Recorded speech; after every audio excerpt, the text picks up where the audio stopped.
Salut les gars, salut les go, Toms, de retour dans vos vies.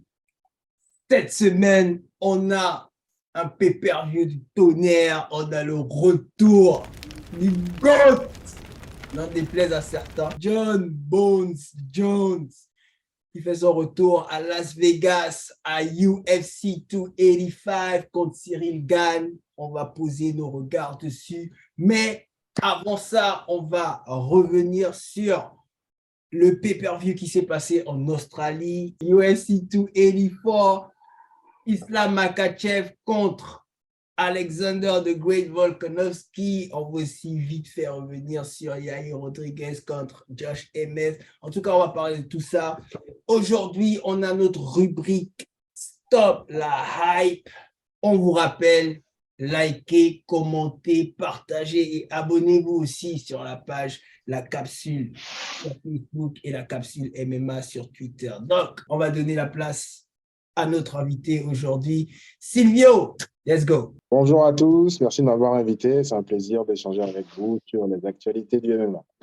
Let's go. Donc, les gars, comment a été le week-end, les gars? Johan, on dit quoi? Oh, super, tu sais, quand tu cherches la concurrence, en fait, à distance, tu as du mal à la trouver. Tu ne peux que bien ressentir. Léo. Écoute, on est dans le taf ces derniers temps, pas mal de choses. Donc, la seule chose que je peux faire, c'est regarder les actualités sportives. Donc, on attend un peu tous ces combats de Boa là, qui vont arriver. Là. Il y a pas mal de combats de Boa qui arrivent. Il y a l'ami de Johan qui combat le 11. Là. Regarde-moi le blagueur. L'ami de Yoka. John, on dit quoi? On est là, tranquille. On va te lire les vraies choses. Let's go.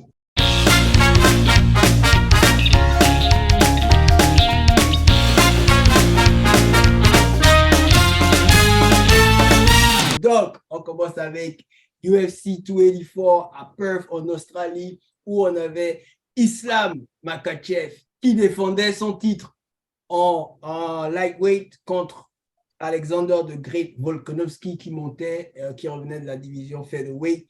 Quelles ont été vos impressions, vos surprises pour UFC 284? On commence, on cède la place à Silvio, les gars. Comment tu as vu le combat Alexander contre Islam Makhachev? Alors, Alexander, pour moi, c'était une erreur ce move. Je me suis dit qu'il allait se faire plier. C'était vraiment une erreur. Et j'ai été agréablement surpris. Agréablement surpris parce que je ne m'attendais pas à autant de résistance. Yeah. Et je pense qu'il a exposé pas mal de faiblesses d'Islam. Et j'ai hâte de voir la revanche. J'ai hâte de voir la revanche. Et quand j'ai vu le combat, je ne donne pas Islam vainqueur de façon unanime. Moi, je serais parti sur un match nul. Sur un match nul. Et même là, un match nul, c'est une victoire pour lui. C'est une victoire pour lui. Et j'ai hâte de voir la revanche. J'ai vraiment hâte de voir la revanche. Je pense qu'on va être tous d'accord sur un point, c'est qu'on a été étonnés de... En fait, pas tant que ça, en fait. Moi, j'ai été étonné de voir la résistance de Volkanovski sur la durée, d'accord, mais je n'étais pas tant étonné que ça parce que c'est un petit pitbull, hein, c'est un petit chien hargneux. C'est vrai que je pensais que les choses devaient tourner court à partir du troisième. Je pensais que les deux premiers rounds, les deux devaient vraiment s'analyser. Et au troisième, ça devait prendre l'ascendant, surtout pour Islam. Mais c'est vrai que Volkanovski, sur ce coup, a montré qu'il était un putain de guerrier. Et ce serait drôle de le voir dans la même catégorie que Makhachev, parce que je pense qu'il a le niveau pour battre la plupart d'entre eux, là. Maintenant, à dire vrai, j'ai trouvé peut-être Islam Makhachev dans un moins bon jour que d'habitude. Et comme dit Silvio, moi, arbitre, allez, à la rigueur, il y aurait eu une split decision, mais pour le fun, quoi, pour le fun, j'aurais mis match nul et match et organisé déjà un match retour. Voilà. Non, mais comme Sylvie, en fait, a dit, moi, je trouvais la décision en fait, des juges très surprenante parce que moi, quand on se courait le combat, en fait, on parlait même dans le groupe et puis tout, moi, je voyais personnellement Volkanovski devant. Sur les 5 rounds, je lui donnais en fait 2,5, voire 3. Et sur le combat, en fait, il nous a surpris. Il a montré en fait que, Islam, n'était pas, entre guillemets, je vais exagérer, mais n'était pas si bon que ça en fait en lutte, parce que là, on pensait en fait qu'il devait dominer Volkanovski. Ça n'a pas du tout été le cas. Volkanovski s'en est plutôt très bien sorti, et parfois relevé en fait. Donc, sur ce point-là, en fait, une grosse déception en fait, genre pour Islam qui n'a pas su en fait avantage de ses forces. Et puis en striking, on a eu un Volkanovski qu'on a l'habitude de voir. Donc, gros respect à lui. Et puis on espère bien sûr voir la revanche. Après, vous ne pensez pas trop que vous avez l'illusion que Volkanovski gagne le combat parce qu'il domine le 5e round? Parce que moi aussi, je pense que j'ai été victime de la même chose en fait.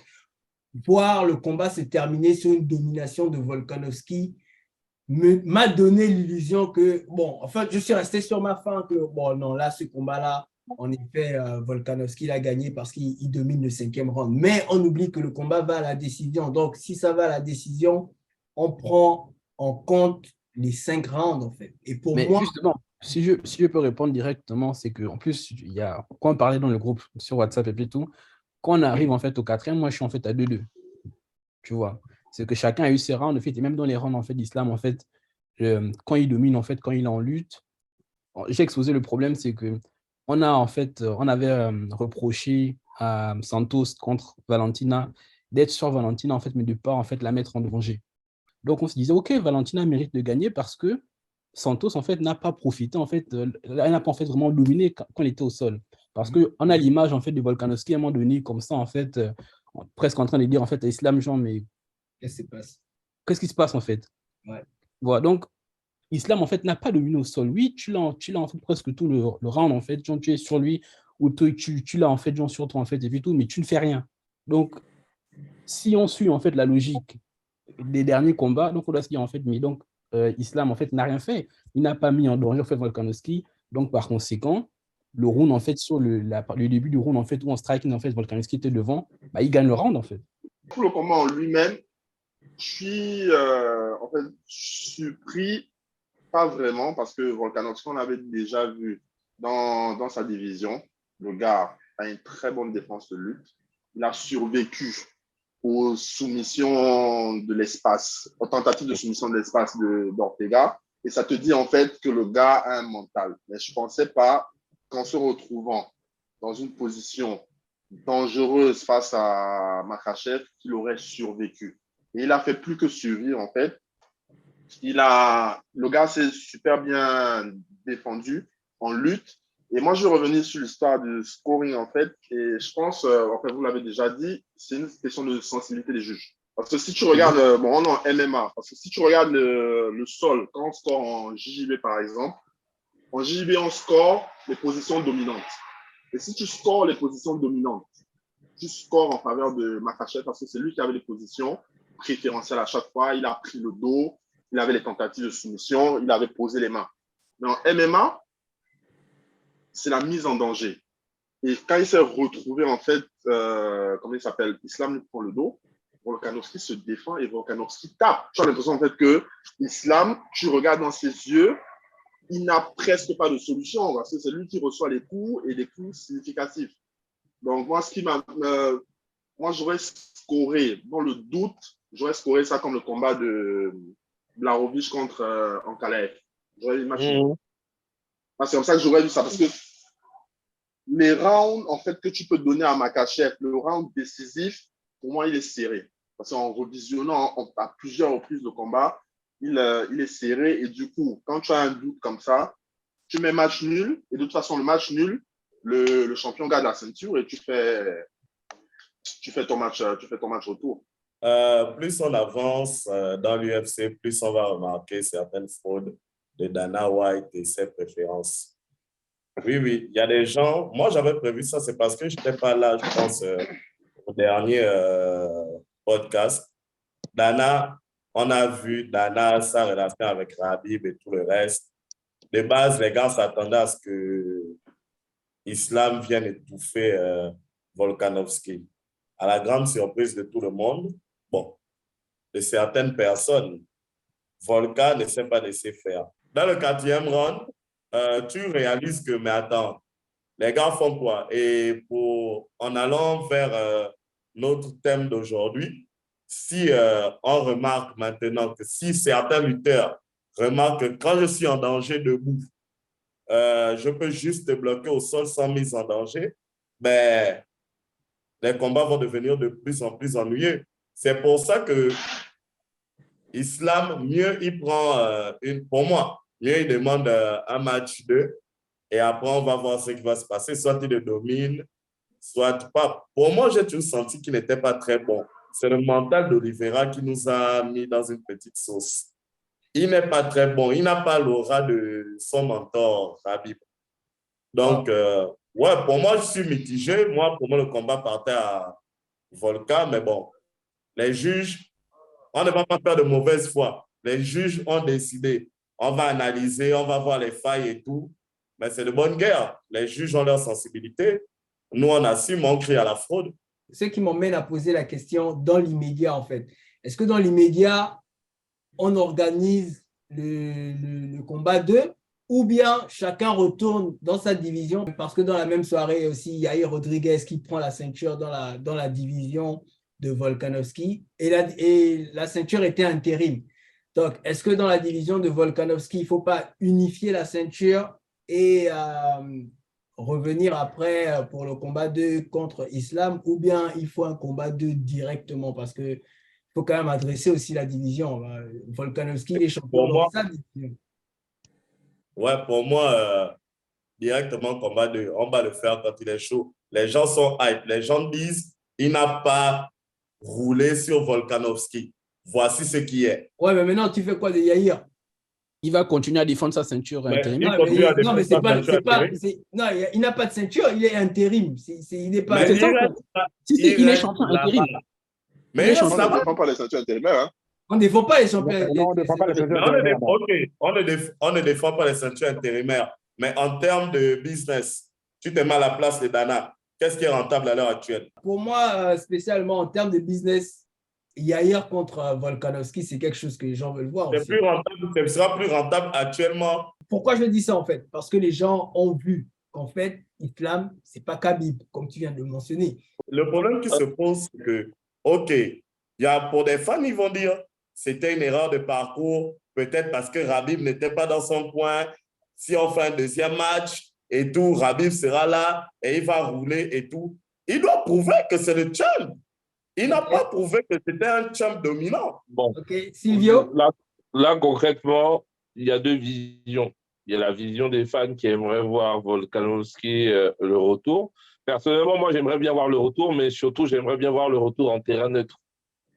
En terrain neutre parce qu'effectivement, Volkanovski était quand même poussé par le public. Et même s'il a fait un très beau combat, j'aimerais revoir le retour en terrain neutre. Maintenant, la deuxième chose, c'est est-ce que pour Volkanovski, ce n'est pas mieux d'abord d'asseoir sa suprématie en venant dire aux champions intérimaires, eh oh, petit, reste d'abord tranquille, j'étais parti d'abord faire un tour à côté, maintenant je remets les choses à la place et je repars de l'autre côté pour montrer que je suis le best. Non, l'Australien, il est chaud. Laissez le gars prendre la ceinture là-bas. Il peut prendre cette ceinture. Oui, je pense qu'il a largement de quoi prendre la ceinture. Mais par contre, en termes de business, comme Léo disait, ça ne se fera jamais en terrain neutre. En termes de business, c'est un non-sens pour l'UFC, ils ne le feront jamais. Donc, ça sera toujours sur un terrain conquis où ils savent qu'ils peuvent faire du pay-per-view. Surtout que pour soutenir ce que Sylvie est en train de dire, si jamais combat 2 il y a, ça parle d'Abu Dhabi. Abu Dhabi, c'est le terrain de l'islam, en fait. Donc, le terrain net. Regarde ce que Volkanovski veut faire. C'est surtout ça, parce que nous, en fait, on peut crier comme on veut, envoyer des messages à Dana. Lui, ce n'est pas son problème. Hein. C'est ce que Volkanovski veut faire, en fait. Parce que là, il a des options intéressantes. Soit il descend, il redescend chez lui. Et là, il arrive, il dit, bon, il y a un intérimaire, je récupère mon bien. Soit il fait le match 2. Moi, personnellement, j'ai envie de voir un match 2 tout de suite. Parce que si tu descends, le petit là impoli, on te dose là-bas. C'est bizarre. Tu coupes en fait l'élan que tu avais. Excuse-moi, John, je te coupe, mais est-ce que tu entends ce que tu es en train de dire? Tu es en train de dire, donc tu es en train de supputer que celui qu'on voit comme celui qui a failli bastonner Islam il est capable de descendre et de perdre dans sa division initiale où il a tout, Oui, il a aussi. tout fait. Non, mais comme il peut aussi se passer que Volkanovski descend, il gagne, et puis Islam perd son prochain combat. Donc, en fait, il y a plein d'options. Actuellement, tu mets qui contre l'islam? Oh, Adana peut Je trouver l'ai. un. Non, je n'en disconviens pas. En fait, moi, je parle des options. Là, je n'ai même pas donné mon opinion sur si. Je dis si. Là, moi, je veux voir le 2 parce que là, tout de suite, il y a quelque chose qu'on a vu et tout le monde dit qu'il faut le faire. Donc, moi, je pense qu'il faut le faire. Ok, donc on va rappeler que Parker avait parié KO de Volkanovski au 3e et Yair Rodriguez à la décision. Je vais aller sur Yair Rodriguez à la décision et Islam Makhachev soumission au 2e round. Yair Rodriguez, 4e KO. Et Makhachev, soumission au 3e. Emmet KO, 3e round. Islam, soumission 2e. On a aussi le pronostic de Léo. Islam, soumission au 3e round et Rodriguez à la décision. Et rappel score.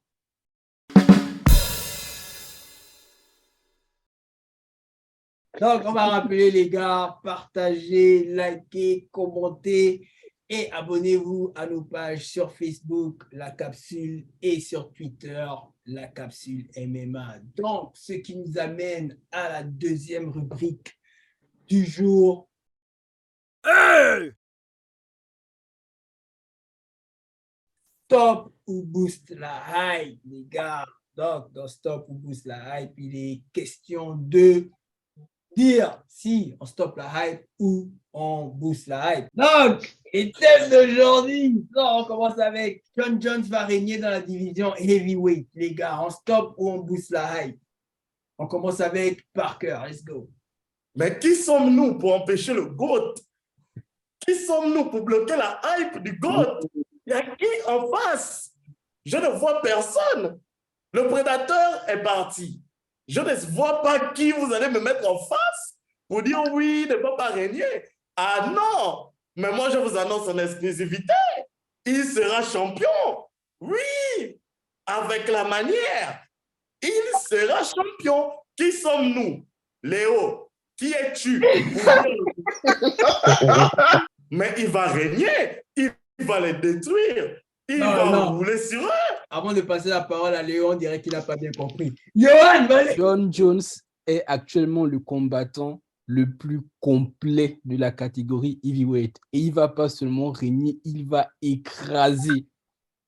Tel un char, il va détruire sa catégorie-là. Léo, ouvre les yeux, ouvre l'esprit, reçois la parole. Enlève les lunettes. Avant de passer la parole à Léo, on dirait qu'il n'a pas bien compris. Silvio, let's go. Ouais, je dirais qu'il a de très, très, très fortes chances de régner sur la catégorie. Par contre, je ne m'en cache pas, je suis un immense fan de Jones. C'est celui qui m'a fait le plus rêver depuis Fedor. Maintenant. Depuis qui? Depuis Fedor. Non, je n'ai pas bien entendu. Tu peux répéter? Parce qu'il y a des gens qui ne comprennent pas les choses ici. Là. Oh non, on dirait que j'ai donné le momentum à Léo. Là. Attends. Continue, Silvio. Et en fait, il y a des inconnus. Il y a des inconnus qui peuvent aller dans le bon sens comme dans le mauvais, qui ne permettent pas d'être catégoriques. On ne sait pas à quoi il ressemble Jones aujourd'hui, on ne sait pas comment il bouge en poids lourd, on ne sait pas comment il cogne, comment est-ce qu'il encaisse, comment est-ce qu'il va au sol. Le connaissant, il va affûter ses armes. Mais je ne peux pas trancher comme ça de façon définitive pour dire que oui, il va régner. Mais si je me base sur les skills purs de Jones et connaissant son fight IQ, il va optimiser ses armes. Il va optimiser ses armes et bon courage à la personne qui va le prendre. Et bon courage à cette personne-là. Let's go. Sylvie, juste pour rebondir, quelqu'un qui voulait affronter Ganou, qui avait le courage de dire « c'est toi que je viens prendre », il sait ce qu'il fait. Par contre, là, on va me prendre pour un fou. Là, je pense qu'il aurait battu Francis. Mais il va battre tout le monde. Il va battre tout le monde. C'est pas non, non, il va battre tout le monde. John, Ah, on non, boost, c'est on ça. boost ou on stop la hype? Attends, attends, il n'a pas bien entendu. On boost, Boost à rajoute fond, les boost à hauts, fond. rajoute les hauts. Boost! Non, on boost la hype parce que, tout simplement, on a vu Cormier faire. On a vu Cormier faire, passer de light heavyweight à heavyweight, prendre la ceinture là-bas. On a vu ce que John Jones a fait à Cormier, que personne ne faisait à Cormier. Donc, on a envie de voir ça. On booste. Pourquoi on ne booste pas? Moi, c'est la question que je posais au Big. Big Léo, pourquoi on ne booste pas? Non, mais Erwan va passer. Moi, je vais parler objectivement, les gars. Erwan passe. Je vais vous répondre à tous objectivement et vous allez m'écouter. The Cerebral Assassin. Le meilleur combattant de tous les temps, le combattant le plus complet, Léo, le IQ. Quand je parle de complet, je ne parle pas seulement d'atout physique. Je parle de complet, le IQ dans la bagarre. Quelqu'un qui a dit à tous ses combattants, je te prends dans ton domaine respectif. Machida, tiens, striker. Ok, let's go, allons striker. D'abord, je ne veux même plus striker avec toi. J'étais tout. Ça sert à rien que tu continues. Tiens, un wrestler. Allons, on va wrestle. On va wrestle. Tiens, un wrestler. Allons, on va wrestle. Les gars, le IQ est élevé. Quelqu'un qui est capable de s'ajuster dans les combats. Pas seulement en venant au combat, qu'est-ce que je vais faire? Non, non, non. Écoutez-moi bien. Je vais vous répondre. Si on suit le documentaire que je vous ai envoyé, si je vous entends, si je vous écoute, vous tous, c'est clair que c'est lui qui va régner dans la catégorie reine et pour longtemps. Je peux être presque d'accord avec vous. Je peux l'être, mais il faudrait que je voie d'abord le combat contre Gane. Mais il y a beaucoup de choses que vous avez oublié de mettre dans vos arguments qui sont très importants. Beaucoup de choses. Déjà, la première chose, c'est que ça fait 3 ans qu'il ne s'est pas battu. On ne sait pas ce qu'il est devenu. On ne sait pas. La première chose. La deuxième chose, c'est que jusqu'à son combat, qui n'est plus un no contest contre Daniel Cormier, il dominait tous ses adversaires de la tête et des épaules. Il les dominait largement. Mais dans vos analyses, vous avez oublié 2 combats. Santos et Reyes. Ces derniers combats, je m'excuse, ces derniers combats, il y en a un, c'est split decision, l'autre, c'est décision unanime, un peu selon la théorie d'Johan, puisque c'est que quand l'arbitre ne juge pas bien, c'est la théorie d'Johan. Il est tombé sur des arbitres qui étaient plutôt condescendants. Il a gagné, tant mieux, il a gagné. Mais ce n'était pas aussi dominateur que les autres. Et ça, c'est arrivé quand? C'est arrivé après encore 18 mois sans combattre.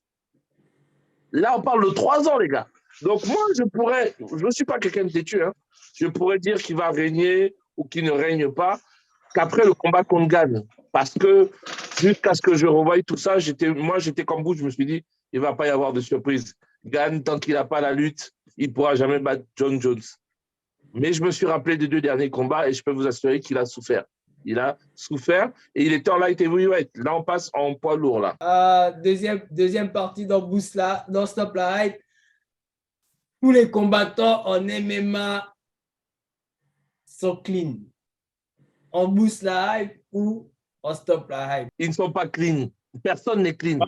Donc, on stoppe la hype. On stoppe la hype. Personne n'est clean. Quand mes cousins ont un peu fumé des substances, on a beaucoup parlé. Juste ça, on a beaucoup parlé. Alors qu'il y a les autres, ils sont là. Bref, personne n'est clean. Non, mais là, on est d'accord, Parker. Personne n'est clean. Je le dis, même, on va changer je vais faire une analogie avec un autre sport. Quand lui, il a dit ça, personne n'a rien dit parce que c'était quelqu'un de très apprécié en France, même si suite à cette déclaration, sa hype a un peu descendu. Yannick Noah disait qu'en tennis, et même quand il était chaman, entre guillemets, du PSG en 96, il expliquait que tous les sportifs sont obligés d'avoir un degré de doping, si je peux dire ça comme ça. Sinon, on n'aurait pas le spectacle qu'on voit tous les jours à la télé. Parce que pour avoir ce niveau de spectacle-là, il faut les ingrédients pour. Et pas plus tard qu'il y a une semaine, je vous recommande ça si vous avez Netflix, je regardais à un moment donné le documentaire qui s'appelle 100% physique. C'est une espèce de jeu de télé-réalité. À l'intérieur, il y a beaucoup de combattants de MMA, par exemple. À un moment donné, il y a une scène où ils arrivent dans une pièce où il y a des protéines, en veux-tu, en voilà. Les premiers à se jeter dessus sont les combattants de MMA. Et ils savent déjà lesquels choisir. Oui, donc je vais plutôt prendre ça parce que ça va m'améliorer, ça. Donc, il faut m'arrêter cette hype qu'on pense que tout le monde est clean. Maintenant, la question qu'il faut se poser, c'est jusqu'à quel niveau on a le droit de l'être. Personne n'est clean. Là, je pense qu'on est unanime là-dessus. Personne n'est clean. Justement, c'est là où est-ce qu'on met le curseur. Je pense qu'il y a des gens qui dépassent les limites, mais je pense qu'ils sont tous sous quelque chose. Sinon, humainement, c'est pas possible. John? Quand je réponds, je vais citer le cousin de Parker. Everybody on steroids. Après, maintenant, en fait, ça a été relancé par rapport à l'affaire de millilitres. On avait suffisamment discuté dans le groupe WhatsApp. Et ça, c'est le degré, en fait. C'est le degré. Parce que selon, par exemple, Parker parlait du tabac. À l'époque, on interdisait de fumer le tabac et on a suspendu Diaz par rapport à cette histoire. Aujourd'hui, c'est autorisé. Maintenant, on va découvrir peut-être des éléments un peu plus tard, des substances que les gars prenaient, qui ont été couvertes, etc. Parce que comme on l'a fait avec John, voilà. Juste dans la semaine, là. On a découvert qu'en fait, ce qu'il a pris contre Cormier, c'était maintenant, de nos jours, c'est normal de le faire. Yoann, on stoppe la hype ou on boost la hype? On stoppe la hype, on sait qu'ils sont tous dopés. Le seul truc, en fait, c'est que les sports eux-mêmes, en fait, ils autorisent à un certain degré. Tu as le droit de te doper, en fait, de prendre, comme l'histoire des millilitres, en fait, tu as le droit de prendre, en fait, une certaine quantité, mais il ne faut pas dépasser. Donc, ils sont tous dopés. Il y en a juste, en fait, qui, souvent... Il abuse du bail. Ils dépassent la dose. Donc, en fait, ils sont tous dopés. Ça, pour ça, les sportifs, ils sont tous. C'est comme on peut prendre le foot. En fait, parfois, on se rend compte qu'il y a quelqu'un qui a une blessure, en fait, légère. Il revient miraculeusement, en fait, genre, quelques jours après. Non, ça, c'est le placenta du cheval. Donc, mais en fait, tout ça, c'est pour améliorer, en fait, on va dire quoi. Tout ça, en fait, ça améliore, en fait, ta performance physique. Ça te permet de revenir plus vite. Tout ça, en fait, c'est du doping. Oui, Yoann, mais pour aller plus loin, tout ça, c'est pourquoi le spectacle. Parce que les gens payent pour le spectacle, c'est tout. Exactement. Donc, par conséquent, stop la hype. Ce n'est pas de dire en fait que tel est dopé et les autres sont clean. Non, ils sont tous dopés, sauf qu'à un certain niveau, c'est tout. Mais ils sont tous dopés. Stop la hype. Là, celui qui dit le contraire, en fait, soit il n'y connaît rien, en fait, soit c'est de la mauvaise foi, mais ils sont tous dopés. Donc là, c'est stop la hype, net, clair, point barre. Dernier stop dans Stop la hype. Valentina sera toujours championne dans sa catégorie à la fin de l'année. On stop la hype, on booste la hype. On booste, parce que il n'y a personne en face. Elle n'a pas d'adversaire. Ok. Attends, moi je stop tout simplement parce que elle nous doit une revanche contre Santos. Parce qu'elle n'a pas du tout été convaincante. Et moi, je m'attendais à ce qu'elle combatte Santos, en fait, là, en fait, pour la revanche. Et même, en fait, on pourra parler avec l'UFC. Après, j'ai plus trop suivi, en fait, pourquoi le combat ne s'est pas fait, mais elle doit revenir en fait dans l'octogone et montrer vraiment qu'elle est la patronne, quoi. Si on veut en fait nous proposer le méga fight en fait contre Amanda en fait, parce que actuellement en fait on va dire qu'elle ne mérite presque pas en fait d'avoir en fait un combat contre Amanda, donc elle doit revenir dans l'octogone en fait et montrer vraiment qu'elle est la patronne, parce que le dernier combat c'était vraiment décevant en fait de sa part. Léo? Je suis mitigé parce que je pense que justement, pour aller dans le sens de Yoann, son dernier combat n'a pas convaincu tant que ça, même si moi, j'étais pratiquement sûr qu'elle devait gagner. Mais il y a un autre fait aussi qui me fait douter, c'est que les femmes ne vieillissent pas comme les hommes, en fait. Tu vois, nous, on arrive à combattre quand même assez longtemps au même niveau. C'est pas pour chercher à être macho ou misogyne. Et les femmes, arrivées à un certain âge, c'est un peu plus compliqué. Et je pense qu'elle est arrivée comme elle est déjà arrivée à la phase descendante de son prime, en fait. On est sur la fin et donc, pour se rassurer, elle va d'abord combattre des combattants de seconde zone. Donc, tant qu'elle va avoir des combattants de seconde zone, la hype, elle va durer jusqu'à la fin de l'année. Mais si elle veut montrer qu'elle est toujours la best, après avoir tapé Grasso, ben, il va falloir qu'elle puisse monter le curseur un tout petit peu parce que sinon, même si elle termine l'année en étant invaincue, plus personne ne va s'intéresser à elle, en fait. Moi, d'un côté, je veux stopper la hype parce que je me dis, des trois combattantes qu'on a souvent l'intention d'amener dans la conversation de GOAT, donc je parle de Weili Zhang, je parle d'Amanda et je parle de Valentina. Je pense que Valentina a quand même en ce moment, Valentina a la division la plus tough quand même, parce que les deux qui arrivent, déjà, Santos lui a montré que l'avenir sera difficile. Et il y a encore une petite qui arrive, qui a fait de Jessica Andrade vraiment j'aurais jamais imaginé que quelqu'un puisse faire ça à Andrade, en fait. Ce que Erin Blanchfield a fait à Andrade la semaine dernière, me dit que Valentina aussi aura des problèmes, quoi. Petite parenthèse, tu ne cites pas la fille de Léo, Manon Fiorot. Manon Fiorot encore. Tu as vu, dans sa division, il y a Manon Fiorot, Elle est nulle. Blanchfield, il y a Talia Santos.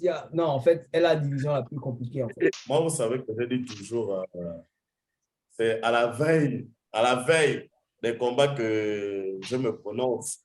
Si on parle tout de suite à tue-tête, on va dire, ouais, on est hype.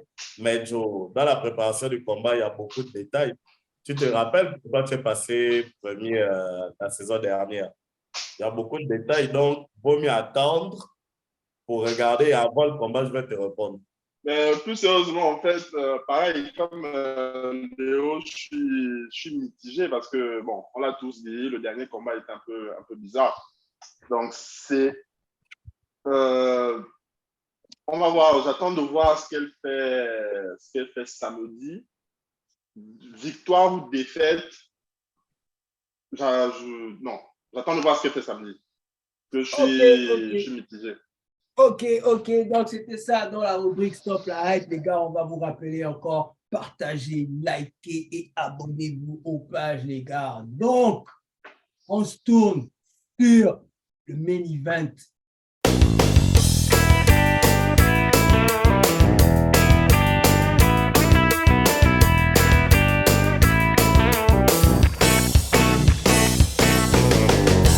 John Jones fait son retour cette semaine contre Cyril Gane à Vegas dans la carte de UFC 285. Donc, dans la carte, on aura John Jones contre Cyril Gane pour le titre que Francis Ngannou a laissé vacant, le titre en heavyweight. Et en co-main event, on aura Valentina Shevchenko contre Alexa Grasso. Valentina qui va défendre aussi son titre dans sa catégorie. Et comme vous le savez, comme à l'habitude, donc on va se focaliser sur le co-main event et le main event. Mais pour les pronostics, on va pronostiquer les 3 derniers combats de la carte, c'est-à-dire Jeff Neal contre Shavkat Rakhmonov. Et en co-main event, Alexa Grasso contre Valentina Shevchenko. Et en main event, Cyril Gane contre John Jones. Donc les gars, let's go. On commence avec le co-main event. Les gars, Valentina contre Alexa Grasso. Valentina qui défendra son titre dans la catégorie flyweight. Comment vous voyez la chose se passer, les gars? On commence avec John. Moi, pour analyser les combats, je pars toujours sur des précédentes sorties, en fait. Et après, je regarde comment ça s'appelle? Les reportages UFC pour un peu jauger la préparation. Quand on regarde le dernier combat de Valentina, elle n'était pas si impériale comme elle n'était pas impériale comme à l'accoutumée. En la lutte, elle s'est fait mettre en danger à plusieurs reprises au sol. Et justement, ça a attiré toutes les polémiques dont on a parlé un peu plus tôt. Et c'est quelque chose qu'on lui connaissait pas. Moi, juste de mémoire, comme ça, j'avais juste vu ça contre Nunes. Là, c'était beaucoup plus compliqué. Bon, le striking est toujours présent, etc. Donc, moi, j'attends, je vais regarder un peu plus en profondeur les reportages pour voir dans quel état d'esprit elle est. Par contre, Grasso, si tu prends les dernières sorties, elle, c'est une nana qui a beaucoup de corps. Elle touche beaucoup. Elle a un très bon, je trouve, un très bon striking. Elle encaisse bien aussi. Et elle tient la distance. Donc, c'est pas forcément de ce que je vois jusqu'ici, une nana qui va aller chercher le chaos. Donc, je pense que ça va plus se jouer sur la distance, beaucoup de volume, beaucoup de striking. Donc, si ça va en lutte, honnêtement, je ne sais pas ce que ça va donner des deux côtés. Si tu prends le dernier combat, avantage peut-être Grasso sur ce point-là. Et striking, avantage Valentina. Donc, on va voir tout à l'heure pour le pronom. Léo? Non, ça va être dur pour Grasso. Hein. Ça va être dur pour Grasso. Parce que, bon, comme je le disais tout à l'heure, Valentina, elle a un problème qui va être de plus en plus visible, c'est son âge.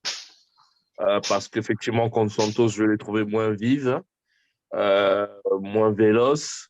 Et elle a été mise en danger. Mais comme on le dit depuis tout à l'heure, elle a été mise en danger sur la partie lutte. Et Grasso, en face, c'est pas une lutteuse. C'est pas une lutteuse, c'est une strikeuse qui a déjà pris aussi 3 défaites, comme Shevchenko. Sauf que Shevchenko, ses défaites, c'était quand même contre des bestes. Hein. Grasso, c'était pas le cas. Donc, si Grasso veut faire quelque chose, il va falloir qu'elle travaille vraiment au niveau de sa lutte. C'est un truc qui va se jouer debout et je pense que ce combat va être emmerdant. Pourquoi? Parce que d'un côté, tu vas avoir une Shevchenko qui, je pense, a appris de sa leçon face à Santos, donc qui va être beaucoup plus prudente. Et de l'autre côté, tu as une Grasso qui affronte la GOAT de sa catégorie, entre guillemets, et qui sait quelles sont ses capacités à striker. Et donc, ça va être un jeu du chat et la souris. Ça va être un combat emmerdant et malheureusement, j'en crois à connaître l'issue. Voilà. Ouais, bon, moi, quand je préparais en fait, genre, les analyses et puis tout, je regardais un peu, genre, les pourcentages de KO, tout ça. Et comme en fait, Léo a dit précédemment, en fait, c'est Valentina, là où elle a été en fait embêtée, le dernier combat, c'était en fait en lutte, tu vois. Là où vraiment Santos a montré que finalement, sur ce point-là, en fait, Valentina était peut-être prenable. Et quand tu vois que Grasso, en fait, c'est pas du tout, genre, on va dire quoi, c'est pas du tout en fait son point fort. Je crois que sa seule victoire par soumission, par exemple, je crois que c'était le dernier combat. Tu vois, sinon, c'est plutôt, son est une strikeuse, quoi. Et sur ce point-là, je pense que Valentina, quand même, elle est toujours à l'aise. Tant que ça reste debout, Mouta, en fait, elle est tellement bonne que là, quand même, elle a un petit avantage.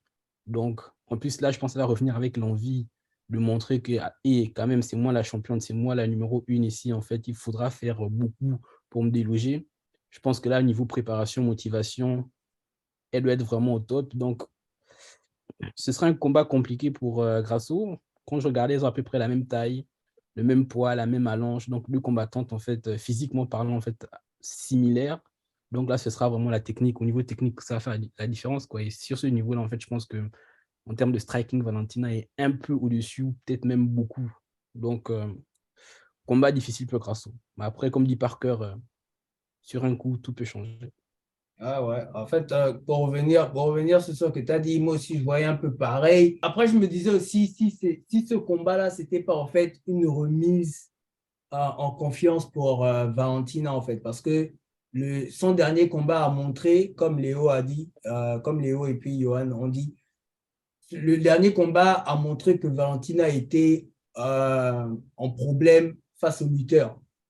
Et à chaque fois qu'elle a affronté un lutteur, ou bien comme Léo disait, pendant même, comment on appelle, pendant qu'on a analysé le combat contre Santos, à chaque fois que Valentina affronte une Brésilienne qui lutte fort, elle est toujours en problème en fait. Donc moi je me dis, ce combat-là, parce que Grasso, la lutte, c'est pas tellement son point, ce combat-là, en fait, je me dis, c'est une remise en confiance pour Valentina. Ils veulent remettre Valentina en confiance, en fait. C'est ce que je me dis. Et je pense que ce combat-là va aussi se jouer en stand-up. Il n'y aura pas trop de lutte. S'il y a quelqu'un qui va initier la lutte, je pense que ce sera du côté de Valentina, en fait. Bon, ça, c'est comme ça que moi, je vois la chose. Silvio? Alors, je vous rejoins un petit peu tous. Donc, je pense que déjà, il y aura le sursaut d'orgueil de la championne qui va vouloir remettre le point sur les i. Et Grasso n'a pas le profil de lutte qui pourra embêter, qui pourra l'embêter. Ça va se jouer debout et au niveau striking, je pense qu'elle est un petit peu au-dessus. Je pense que ce sera un combat d'échecs. Je pense que ça va aller à la décision. Ça va ressembler pour moi un peu au dernier combat de Sam. Ils seront debout et c'est la personne qui va cogner plus fort qui va gagner. Et on sait tous qui va gagner en fait. C'est comme, pour moi, je suis avec l'analyse de Smith. Je partage totalement son analyse. On va la remettre un peu en confiance. Et voilà quoi, j'espère qu'elle aura un autre combat d'ici là. Mais là-bas, je ne vois pas de grande surprise. Ce qui nous amène au main event, à la raison pour laquelle nous sommes là, les gars. Le retour du GOAT, John Bones Jones contre Cyril Gane pour le titre en heavyweight que Francis a laissé vacant. Les gars, comment vous voyez la chose se passer? Donc, je vais commencer. John Jones va venir et il va faire de Cyril ce que Cyril n'a jamais imaginé qu'on puisse le faire dans toute sa vie. Il ne s'est jamais dit, oh, on va me maltraiter comme ça dans la cage, dans l'octogone. C'est impossible. Après ça, je ne veux plus jamais me battre. C'est ça mon analyse. Léon, nous t'écoutons. Ah bon, vous voulez déjà m'écouter? Vous voulez pas m'assassiner avant? Bah écoutez, je vais essayer de me défendre avant que vous preniez tous la parole. Honneur aux Français. Oui, si tu veux. Hein. Bon, écoutez, moi, comme je vous ai dit, contrairement à ce que vous pensez, je ne déteste pas John Jones. Au contraire, comme je l'ai déjà dit à plusieurs reprises, je trouve que c'est un combattant complet et que parmi les top combattants de tous les temps, il est dans le top 5 pour moi. Donc là, ça, il n'y a pas de souci. On est d'accord. Je ne suis pas d'accord sur l'aspect GOAT parce que pour moi, j'estime que on aime toujours dire que tel est GOAT parce qu'on est sur l'instant présent. C'est la personne qui domine au moment et on a toujours du mal à avoir une certaine sensibilité sur l'histoire. Bon, chacun sa sensibilité et je la respecte. Moi, je pense que Gane ne va pas se faire taper aussi facilement qu'on le pense. Mais je vous avoue que j'ai du mal j'ai eu beau analyser, j'ai du mal à voir comment Gane pourrait dominer Jones. Et en plus, moi, je suis dans l'inconnu total par rapport à ce que Bones est devenu. Mais je crois que ce combat-là va commencer très lentement. Les gens vont se regarder parce que, comme Jones l'a dit, a dit lui-même, il ne connaît pas Gane, il ne connaît pas son style et c'est ce qui est dangereux, en fait. Hein. C'est ce qui est dangereux. Et de l'autre côté, moi, j'ai envie de voir quelqu'un qui dérange vraiment Cyril Gane parce que même si Ngannou a gagné, moi, je pense que Ngannou a gagné sur l'effet de surprise parce que nous tous, on ne s'attendait pas à ce qu'il puisse... C'est bon. Sauf moi. Non, oui, faut bien d'accord. parler. Sauf l'expert Parker qui a terminé deuxième et non premier, comme il l'avait prétendu.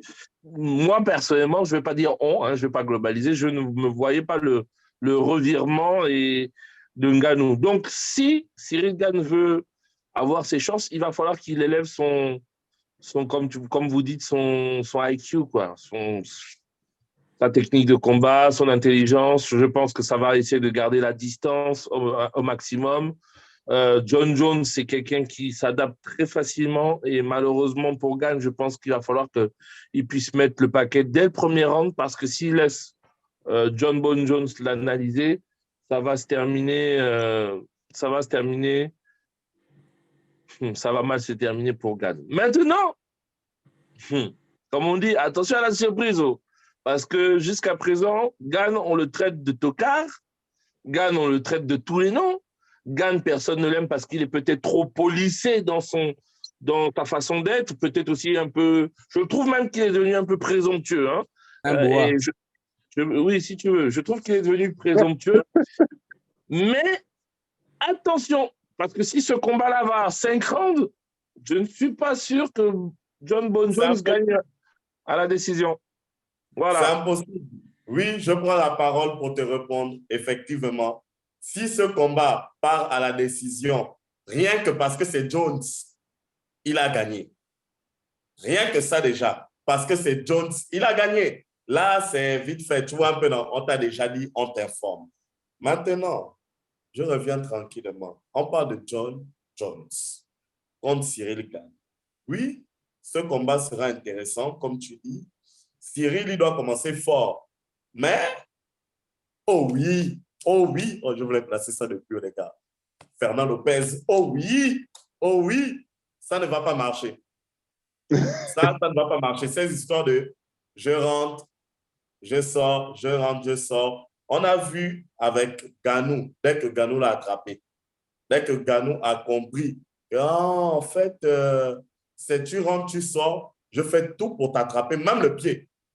Et Jones, quand il va l'attraper, et Jones a déjà dit, quand il va l'attraper, c'est terminé. Parce que le style de Gane, c'est je touche, je sors, je touche, je sors. Il a fait ça avec qui?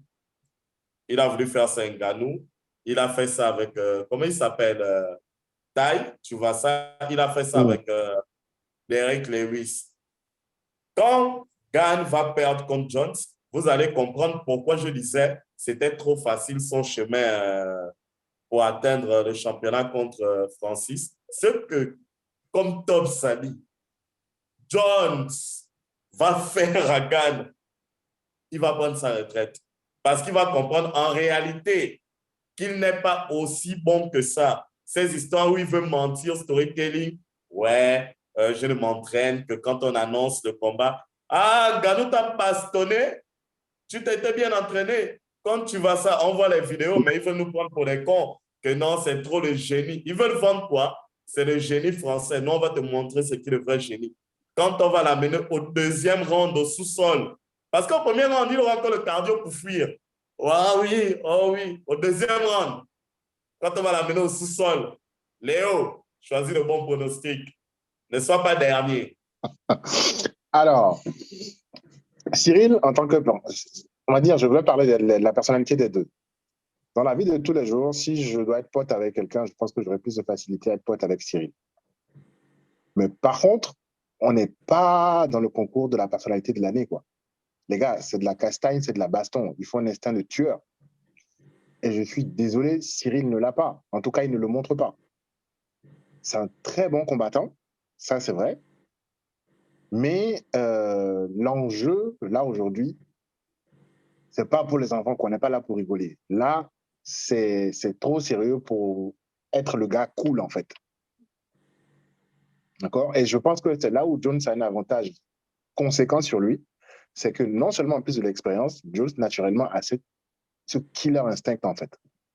Quand il voit un adversaire en face de lui où c'est un challenge qui le motive, qui le passionne, tu deviens comme de la bouffe, en fait. Il a envie de te manger.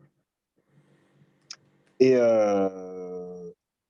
avant, il y a 2-3 semaines encore, j'étais encore un petit peu dans le flou parce que personne n'avait de la visibilité sur Jones, ne serait-ce que son physique, ce qu'il est devenu aujourd'hui réellement, parce qu'on l'a vu au début de sa prise de masse, il était quand même en surpoids, en surcharge pondérale. Clairement, il n'était pas athlétique. Mais là, ce matin, j'ai vu une vidéo d'Henri Cerudo qui fait une série sur ses sessions d'entraînement avec Jones. Mais il est affûté, les mecs. Il n'a pas un pet de gras, il est affûté. C'est un vrai poids lourd actuellement. Donc, un Jones qui arrive motivé, en forme physiquement, dont on connaît les capacités, et qui veut prouver qu'il est le meilleur de l'histoire, bon courage à celui qui est en face de lui. Et même Francis Ngannou, je ne dirais pas qu'il aurait gagné contre Jones. Un Jones dans ce mode-là, bon courage. Par contre, pour le combat, je ne suis pas sûr qu'il va rouler sur Cyril. Ça va être un combat disputé, mais Jones va gagner parce qu'il est supérieur, parce qu'il va se montrer supérieur à Cyril. Ça ne sera pas une boucherie, en tout cas, je ne pense pas. Je serais surpris que ce soit une boucherie, mais je ne serais pas surpris que Jones gagne. Et là où on sous-estime Jones, oui, Cyril a un bon striking, il bouge, etc. Jones n'est pas un manchot non plus debout. Donc ça va être plus disputé que prévu, mais je pense que Jones va finir par s'imposer, avec la manière. C'est d'un côté comme de l'autre. Jones, c'est mon élément, mais d'un côté comme de l'autre. Si Jones gagne, on va faire le bruit à Léo. Si Cyril gagne, moi, je vais faire le bruit à Parker, je vais faire le bruit à Johan, etc., etc. En ce qui concerne le combat lui-même, je pense que c'est un combat super intéressant parce que c'est deux combattants qui se ressemblent, mine de rien, qui se ressemblent pas mal. Si tu enlèves l'expérience, bon, bien que Jones soit plus complet, tu enlèves l'expérience de Jones et stylistiquement parlant, c'est deux combattants qui ont beaucoup d'éléments de ressemblance. Voilà. Au niveau du style, ils ont une science de combat qui est avantage Jones, bien sûr, mais une science de combat qui est exceptionnelle. Le sens du placement dans la cage, le sens du déplacement. Après, on a vu les failles de Cyril, c'est au niveau de sa lutte. Ngannou qui n'est pas un gros lutteur, mais qui a réussi à le maintenir. On a vu Jones également lors de ces dernières sorties. Après, on ne sait pas si c'est bon. Lui, il dit qu'il n'avait plus la motivation, donc il a fait le strict minimum en tant que champ. C'est passé. Et là, il passe une catégorie au-dessus. Donc moi, j'aurais aimé le voir avec dans un combat intermédiaire, par exemple contre un Stipe, pour voir ce que ça donne. Parce que c'est pas facile en fait la transition, même si on s'appelle Jones. Gustafsson, qui était un adversaire de Jones, s'est passé en lourd. C'est ni figue ni raisin.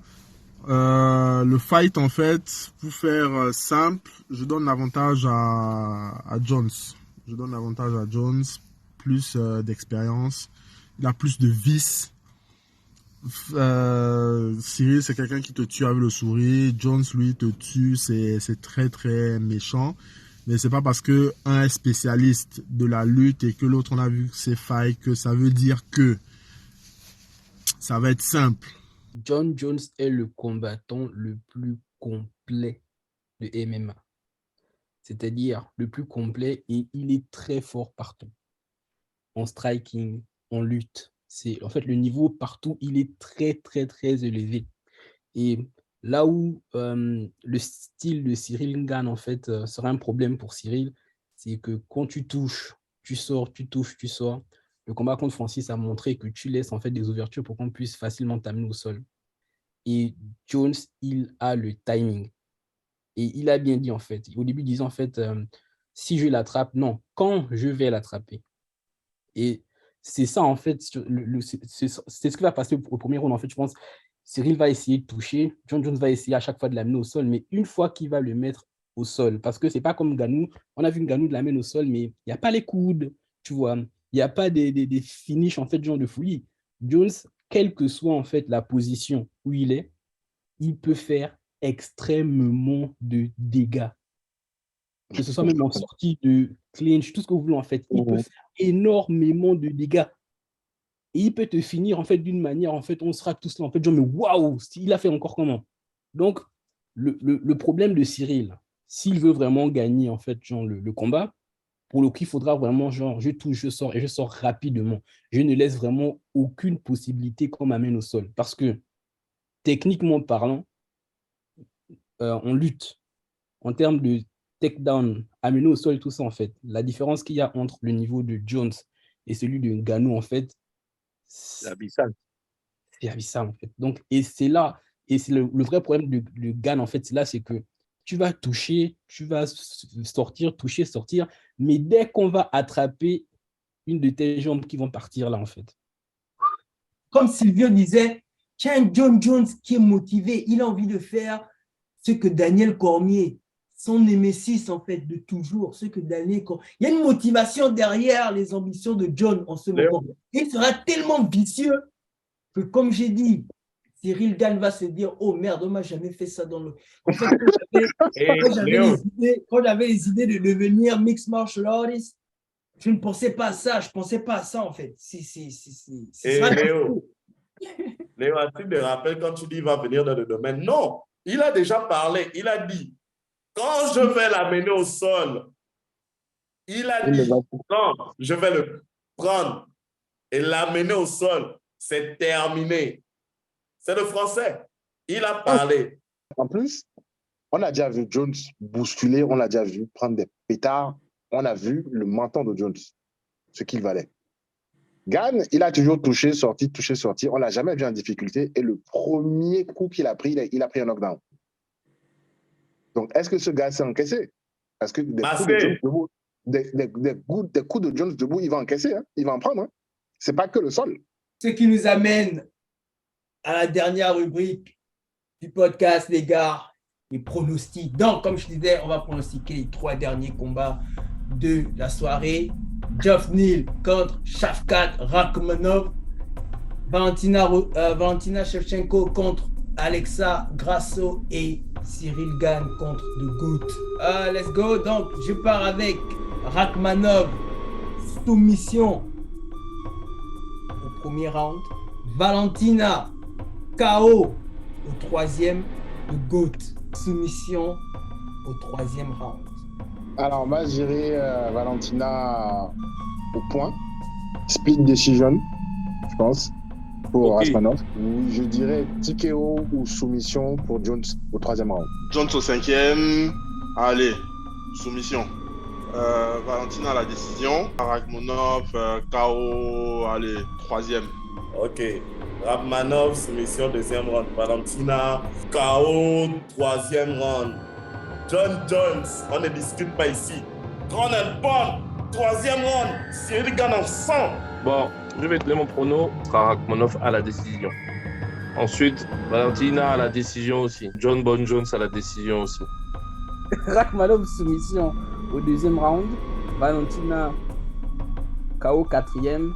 John Jones, ce sera aussi un KO au 3e round. Merci d'avoir été avec nous. Merci à Silvio d'avoir participé aujourd'hui.